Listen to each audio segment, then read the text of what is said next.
anak-anak, semuanya selamat siang. Kembali lagi sama Bu Diana ya. Jadi kita kan udah masuk ke asuhan persalinan. Nah, kemudian di asuhan persalinan itu pasti juga ada pegawai daruratan, baik dari ibu maupun dari bayinya. Nah, hari ini kita mau masuk ke materi kegawat daruratan pada bayi baru lahir. Ada apa aja sih contohnya? Salah satunya itu adalah asfiksia. Bayi asfiksia merupakan salah satu kegawat daruratan pada bayi baru lahir. Nah, kira-kira sebelumnya ibu pengen tanya dulu nih, anak-anak semua tahu nggak apa yang dimaksud dengan asfiksia? Belum ada yang tahu? Baik, ibu beritahu sedikit ya. Jadi asfiksia itu dimana keadaan ketika bayi baru lahir itu dia tonus ototnya kurang bergerak aktif, kemudian juga bisa jadi warna kulitnya kebiruan, terus juga dia tidak menangis kencang. Nah, kita tak bisa tahu dari mana nih bayi ini mengalami asfiksia atau tidak. Salah satunya itu dari Apgar score. Jadi Apgar score itu ada 3 ya, ada 3 tingkatan pada asfiksia. Yang pertama ada asfiksia sedang, kemudian asfiksia ringan, asfiksia berat. Nah, asfiksia berat itu dari berapa, Bu? Dari skornya, skor Apgar score itu 1 sampai 3. Nah, untuk tindakan resusitasi ini kita bisa lakukan terhadap bayi yang Apgar score itu 1 sampai 3 atau 0 sampai 3. Kalau misalkan dia itu maksudnya asfiksia sedang, yaitu skornya 4 sampai 6, tidak membutuhkan tindakan resusitasi, cukup dengan jahitan saja. Kemudian juga ada asfiksia ringan, yaitu dari skor 7 sampai 9. Apabila skor Apgarnya itu adalah 10, maka bayi dikatakan tidak asfiksia. Baik, cukup segitu aja penjelasan dari ibu. Kira-kira ada yang mau ditanya lagi nggak atau yang tidak dimengerti? Baik, jika tidak ada, kita langsung saja ya. Karena hari ini temanya kita belajar tentang resusitasi. Pertama kita harus mengetahui dulu nih apa aja alat-alat yang akan digunakan pada tindakan resusitasi. Nih, ibu kenalkan satu-satu ya. Di sini yang pasti kita ada lampu sorot. Fungsi lampu sorot itu untuk menjaga kehangatan bayinya. Agar apa? Supaya bayinya itu tidak hipotermi. Iya betul. Supaya bayinya ini tidak hipotermi, tidak kedinginan. Kemudian juga kita siapkan meja resusitasi. Kemudian juga di sini ada 3 buah kain. 3 buah kain ini untuk persiapan meja resusitasi. Kita pastikan bahwa kain yang akan kita gunakan ini adalah kain yang bersih, kemudian kain yang kering. Jadi jangan pakai kain yang lembab ya, karena kan nanti bayinya juga bisa ikutan kedinginan. Sekarang kita siapin dulu ya meja resusitasinya.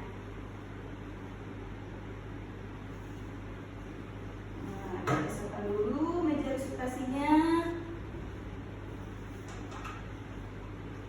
Kemudian kita lipat bantal untuk menyangga bahu bayi, gitu, supaya nanti kita akan atur posisinya sehingga bisa melancarkan jalan nafas bayi baru lahir. Setelah itu kita letakkan lagi 1 buah kain di atasnya untuk alas.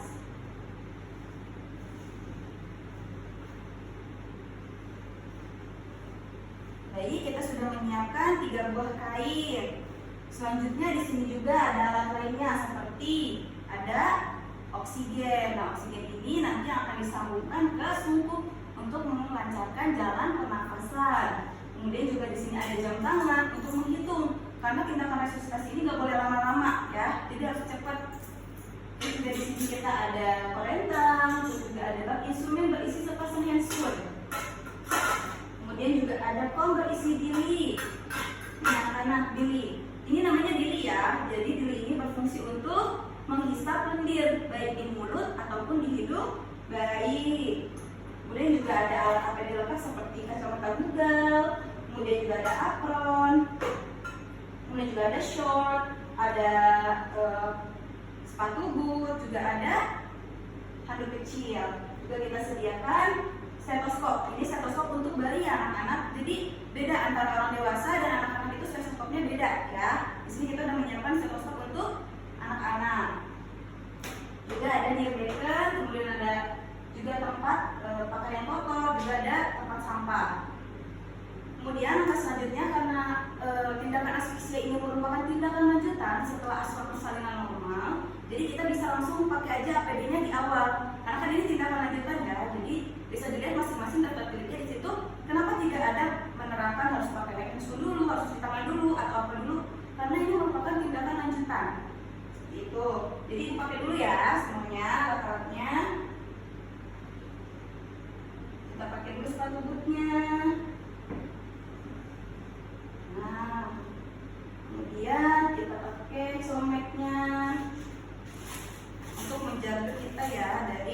dekontaminasi penyakit dari ibunya, takutnya ya kita terkena virus atau apa.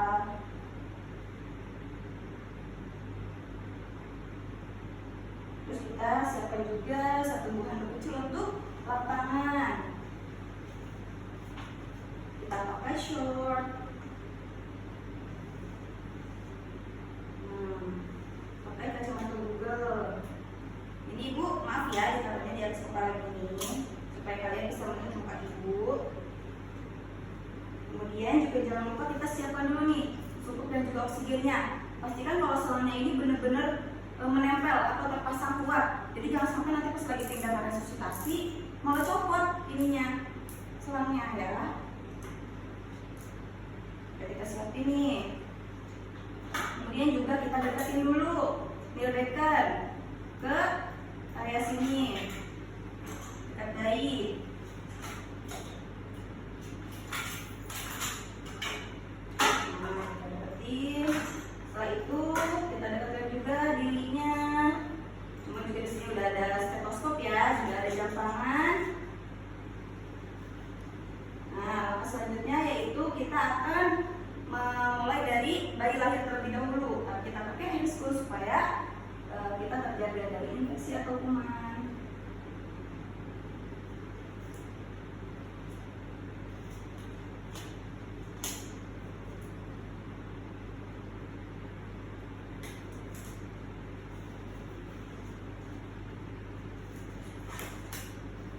Baik, APD sudah lengkap, maka kita bisa melakukan pertolongan resusitasi. Yang pertama kita dari bayi baru lahir terlebih dahulu. Bayi 5-6 cm di depan vulva kita lakukan pertolongan ya sama susur, kemudian pipa dental, kemudian lahirlah bayi. Kita lakukan penilaian awal, kita letakkan di atas perut ibu. Nah, ketika kita letakkan di perut ibu ini langsung kita keringkan. Nah, keringkan bayinya dulu. Kita lihat nih, kita nilai penilaian awal itu apa? Kita lihat apakah bayinya ini menangis atau tidak. Nah, ternyata di sini kondisi bayinya tidak menangis. Kemudian juga bayinya terlihat megap-megap. Kita lihat dari area kaki, area tangannya itu kulitnya kemerahan. Maka bayi membutuhkan tindakan resusitasi. Kemudian kita pindahkan ke meja resus. Nah, kita pindahkan ke meja resus. Kemudian langkah selanjutnya di sini udah ada jam tangan ya. Pastikan kalian udah pasti megang jam tangan karena jam tangan itu penting. Nah, kita letakkan nih di atas meja resusitasi. Di sini arah lampu sorotnya udah mengarah ke perut bayi agar terjaga kehangatannya. Kemudian juga yang ditutupi seluruh area badan kecuali dada, muka, dan telapak kaki. Jadi kenapa telapak kakinya lebih ditutupin supaya kita bisa mengetahui apakah kulitnya masih kebiruan atau sudah kemerahan. Kemudian juga kenapa dadanya dibuka? Karena supaya kita melihat apakah dia itu retraksi intrakostalnya itu masih ada atau tidak. Kemudian setelah itu langkah selanjutnya kita melakukan tindakan sebelum resusitasi ada 6 langkah atau biasa kita sebut dengan jaikan. Itu seperti jaga kehangatan, kemudian atur posisi, isap lendir, keringkan, rasakan taktil, atur ulang posisi, baru kita nilai ulang keadaan bayinya. Di sini udah ada jam tangan, kita lihat tidak boleh lebih dari 30 detik. Jadi jahitan ini tidak boleh lebih dari 30 detik karena khawatir bayinya akan hipotermi. Baik, kita lihat nih. Sekarang kita mulai dari jaga kehangatan terlebih dahulu. Kita jaga kehangatannya, pastikan suhu ruangannya juga hangat. Kemudian kita isap lendir. Kita ambil dirinya. Kita ambil daerah hidung. Nah, jika sudah, kita keringkan bayi. Sambil keringkan bayi, kita lakukan rangsangan taktil juga. Kita ganti kainnya, ini karena kainnya kan sudah basah ya.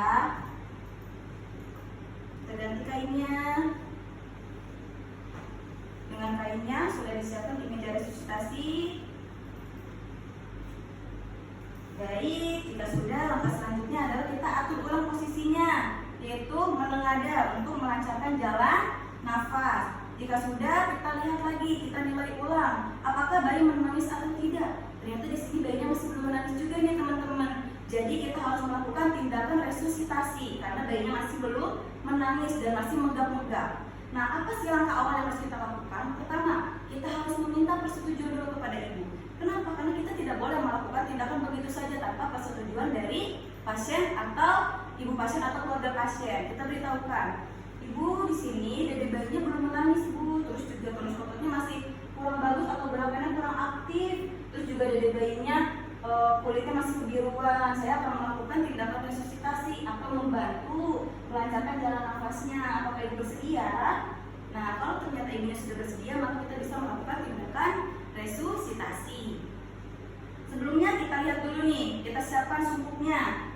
Pastikan sumpunya ini tidak bocor, ya. Jadi kita tes dulu ke tangan kita. Nah, tidak bocor ya sumpunya. Kemudian juga sudah terpasang dengan rapat sistelannya. Kemudian kita lakukan ventilasi percobaan sebanyak 2 kali. Hanya 2 kali saja ya percobaannya untuk melihat dadanya megap-megap atau tidak. Kita letakkan ya, menutupi area dagu, mulut dan juga hidung. Jadi harus tutup semua. Nah, tangan kiri kita memegang seperti huruf C, begini. Nah, lalu kita lakukan ventilasi percobaan sebanyak 2 kali. 1, lepas, 2, lepas. Ternyata dada bayinya mengembang. Kemudian di sini sudah ada jam tangan. Kita nggak boleh fokus hanya ke dada bayinya aja ya, tapi kita lihat juga waktunya. Karena VTP ini hanya boleh dilakukan sebanyak 20 kali selama 30 detik. Jadi nggak boleh lebih dari 30 detik ya. Nanti kasihan bayinya. Kemudian kita mulai VTP dari sekarang. 1, lepas, 2, lepas, 3, lepas, 4, lepas, 5, lepas, 6, lepas, 7, lepas, 8, lepas, 9, lepas, 10, lepas, 1, lepas, 2, lepas, 3, lepas, 4, lepas, 5, lepas, 6, lepas, 7, lepas, 8, lepas, 9, lepas, 10, lepas. Nah, sudah kita lakukan selama 30 detik sebanyak 20 kali. Ternyata di sini bayi menangis kencang. Namun kita tetap memastikannya menggunakan stetoskop. Kita periksa detak jantung bayinya. Kita periksa juga pernafasannya, apakah ada retraksi atau tidak.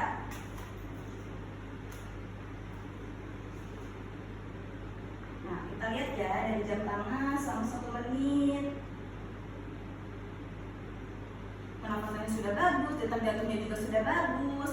Maka langkah selanjutnya yaitu kita berikan bayinya kepada ibu untuk melakukan IMD atau inisiasi menyusui dini. Terus kita juga hangatkan bayinya. Kita taruh di dada ibu untuk skin to skin. Kita selimuti bayinya, kita juga selimuti ibunya. Kita pakaikan topi pada kepala bayi. Namun apabila ternyata setelah kita melakukan VTP ini masih belum menangis juga, maka kita harus tetap melakukan VTP ini selama 2-3 menit. Apabila itu tidak berhasil juga, maka kita beritahukan kepada keluarga untuk menyiapkan surat rujukan. Iya, tapi tetap kita juga nilai ya bayinya. Kemudian juga setelah itu kita tetap periksa secara seksama detak jantung bayinya, kemudian juga pernafasannya, apakah dia menangis atau tidak. Setelah itu kita jaga kehangatan dengan tidak memandikannya 6-24 jam setelah dilahirkan ya. Namun apabila sudah menangis, kita berikan kepada ibu untuk disusui. Ibu di sini dedenya udah menangis ya Bu ya, alhamdulillah. Kemudian juga kulitnya sudah kemerahan, terus juga gerakannya juga sudah aktif, maka kita berikan kepada ibu. Ini Bu, bentar. Boleh disusui dedenya? Nah, ya. Baik, jika sudah selesai, langkah yang terakhir adalah asuhan pasca tindakan resusitasi. Untuk alat-alat yang bisa digunakan, kita letakkan di air klorin.